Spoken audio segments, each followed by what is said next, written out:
alright Nikon fanboy කෙනෙක් trigger වෙලා තියෙනවා අපි අන්තිමටම කරපු Nikon ZR සහ Fujifilm X-T5 comparison එකේදී. දැන් මෙහෙමයි මම හරි ආස වැඩක් තමයි fanboys ලව address කරන එක. fan කෙනෙක් වෙන්න brand එකක ප්‍රශ්නයක් නැහැ. හැමෝටම තමන්ගේ biases තියෙනවා එක එක brands වලට. personally මම DJI, Apple වගේ companies වලට මම ටිකක් bias. Sony වගේ companies වලට. නමුත් ෆෑන් බෝයි කෙනෙක් වෙන්න එපා ෆෑන් කෙනෙක් වුණාට. ෆෑන් බෝයි කෙනෙක් වෙන එකෙන් වෙන්නේ ඔයාට අවසානයේ පාඩුවක්ම තමයි. ඔයාගේ පොකට් එකටමයි පාඩුව. ඇයි ඔයා මේ $1 මිලියන් බ්‍රෑන්ඩ් එක ෆෑන් බෝයි කෙනෙක් වෙලා ඒක හැම තැනම ඒගොල්ලෝ මොන ලෙවල් එකේ හිටියත් හරි වුණත් වැරදි වුණත් ඒගොල්ලන්ව ඩිෆෙන්ඩ් කරන්න ගිහිල්ලා ඔයාට කිසිම ප්‍රතිලාභයක් නැහැනේ. හැබැයි මේ කමෙන්ට් එක දැක්කහම මට හිතෙනවා මේ ලංකාවේ Nikon agent අපේ නම් කතාන් කරන්න ඕනේ නැහැ. Nikon agent ගේ වැඩ කරන කවුරු හරිවත් ඇවිල්ලා කමෙන්ට් එක දාලාද කියලා. මොකද මම හිතන්නේ නැහැ මගේ audience එකේ මෙච්චර ZR එක ගැන knowledge එකක් තියෙන නමුත් bias කෙනෙක් ඉන්නවා කියන එක නිකන් highly unlikely වගේ. ඒ නිසා අපි මෙයා කියලා තියෙන එක බලමු. මෙයා කියලා තියෙන Nikon ZR is a much better camera than Fujifilm, better battery life, better image quality blah blah blah.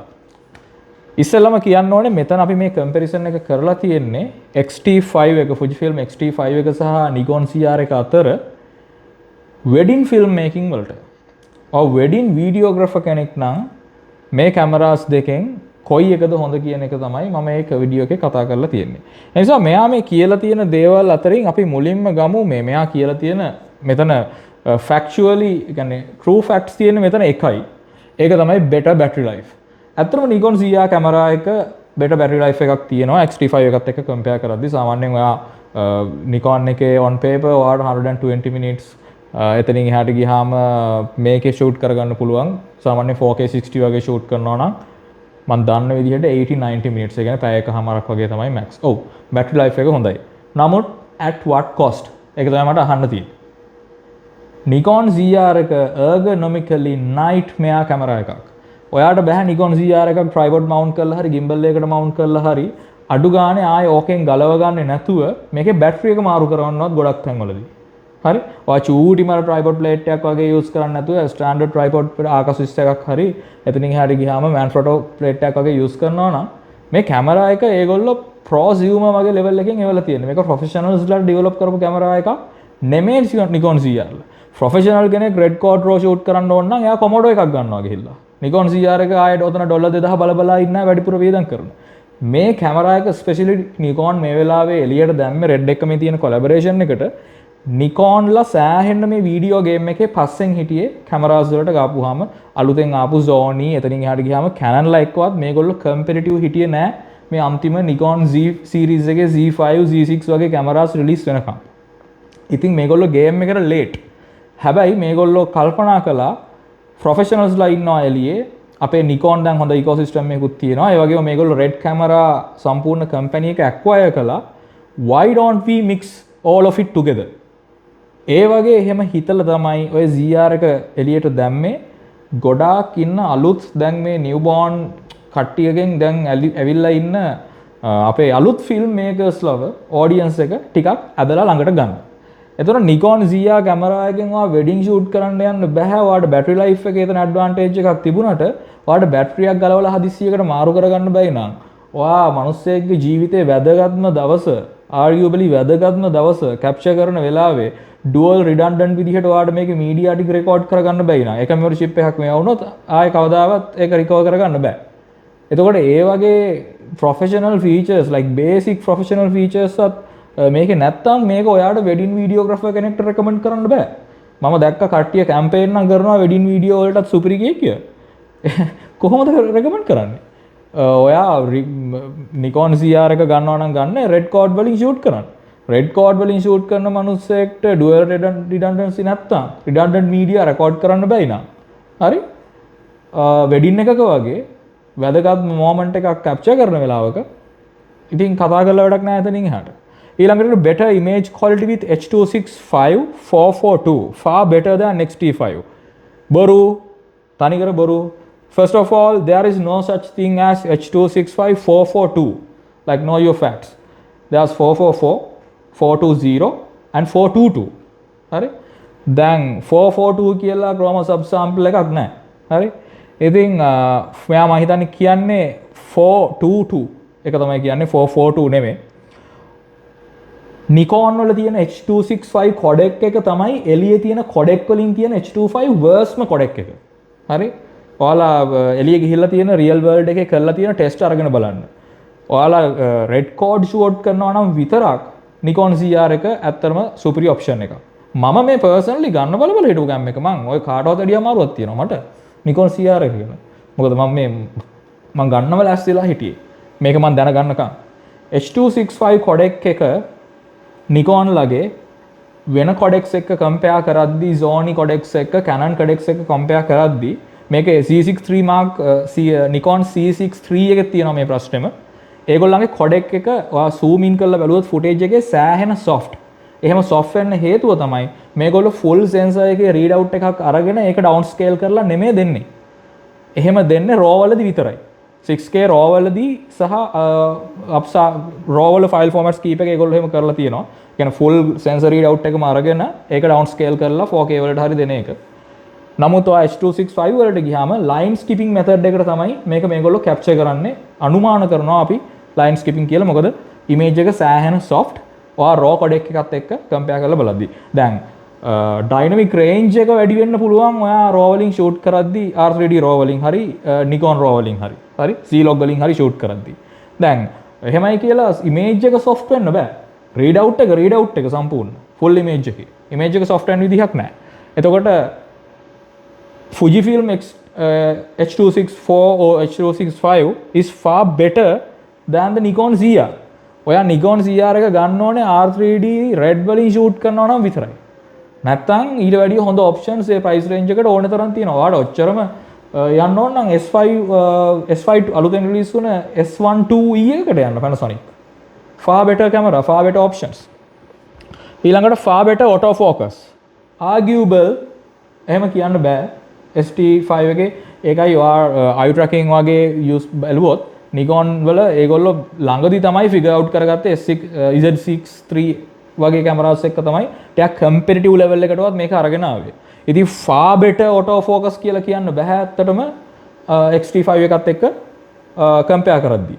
ඒක far better වෙන්න බෑ better but නිකන් 10-15% වගේ. ඒක deal breaker එකක් නෙමෙයි camera දෙකෙන් එකක් choose කරන්න.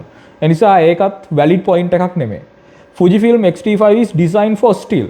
Wrong. Fujifilm X-T5 එක design කරලා තියෙන්නේ hybrid camera එකක් විදිහට. stills වල design කරනවා නම් ඔයාට මේ color science එකත් එක්ක f-log එකත් එක්ක photo 2 දෙන්න ඕනේ නැහැ නේ 10 bit codecs. මේක hybrid camera එකක්. stills වලට නෙමෙයි design කරලා තියෙන්නේ. video stills shooters ලා දෙගොල්ලන්ම ඔළුවේ තියාගෙන තමයි Fujifilm X-T5 එක design කරලා තියෙන්නේ. A7 IV is horrendous for video.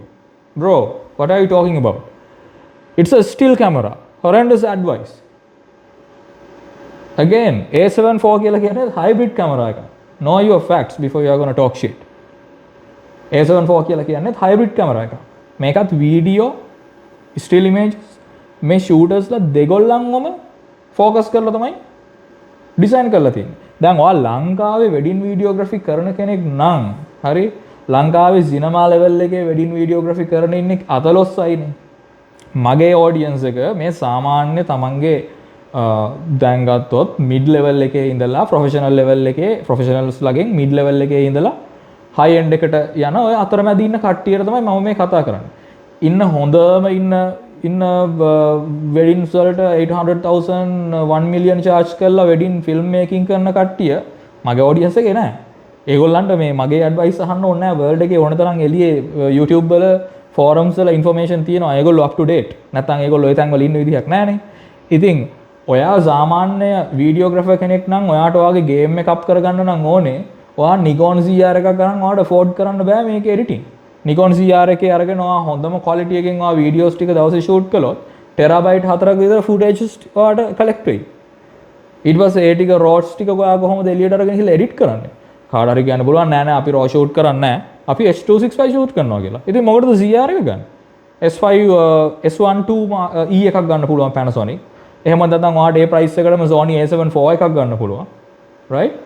rolling shutters නම් මනම් ප්‍රශ්න තියෙනවා. ඉතින් again CR කියලා කියන්නේ Nikon CR කියලා කියන්නේ ඔයාට ඔයා ෂූට් කරන පොඩි ඉමේජ් එක මේ පොඩි ෆුටේජ් එක හොඳම ක්වොලිටි එකෙන් ඔයාලට ෂූට් කරගන්න පුළුවන් නම් ඒක Nikon CR එක ඔයාලට හොඳ choice එකක්. ඔයා ෆිල්ම් මේකින් කරන කෙනෙක් නම්, ඔයා කමර්ෂියල්ස් වගේ කරන කෙනෙක් නම්, right? ඔයා සෝලෝ ඔපරේටර් කෙනෙක් නම් ඔයාට මේක හොඳ choice එකක්. ඔයා හිතන්න ඔයා ෆිල්ම් මේකර් කෙනෙක්, ඔයා DOP කෙනෙක්, දැන් ඔයාට ඔයා හැමදාම ARRI cameras, RED cameras ඔයා rent out කරලා තමයි මේ වැඩේ කරේ. දැන් ඔයාට තියෙනවා options කීපයක් market එකේ. ඔයාට මේ මිලියන් ගණන් වියදම් කරන්නත් බෑ. ලක්ෂ 15වල් 20වල් වියදම් කරන්න බෑ කැමරා එකක් ගන්න. ඒක තේරුමක් නැහැ. නමුත් ඔයාට වගේ fashion project එකක් වගේ කරන්නත් ඕනේ. ඔයාට වගේ portfolio එක හදා ගන්නවා. ඔයා යනවා එළියට. ඔයාගේ තියෙනවා දකින්න ලස්සන moments. ඒ ටික ඔයාට capture කරගන්න ඕනේ ඔයාගේ commercial world එකේ වැඩ කරන level එකට. අන්න එයාට හොඳ option එකක් තමයි Nikon CR කියලා කියන්නේ. ඔයා pre-planned එළියට ගිහිල්ලා ඉවර වෙලා ඔයා දන්නවනම් ඔයා මොකද්ද කරන්න කියලා ඔයාට හොඳ choice එකක් Nikon CR. එහෙම නැදෝ වෙඩින් videography කරන day to day running and gunning දඩබඩ ගාලා එළියට ගිහිල්ලා footage ටික capture කරගෙන එන්න හදන කෙනෙක්ට convenient wise Nikon CR කියලා කියන nightmare එකක්. අත්‍තරම හොඳ choice එකක්, හොඳ option එකක් නෙමෙයි. ඔයා commercial videographer කෙනෙක් නම් අර කිව්ව විදිහ ඔයා DOP කෙනෙක් එහෙම නැත්නම් ඔයා මේ ඔයා ගන්න footage එක උප්පරිම quality එකකින් ඔයාට කරගන්න නම් ඕනේ. ඔය price range එකට ඇත්තටම තියෙන Nikon CR එක තියෙනවා.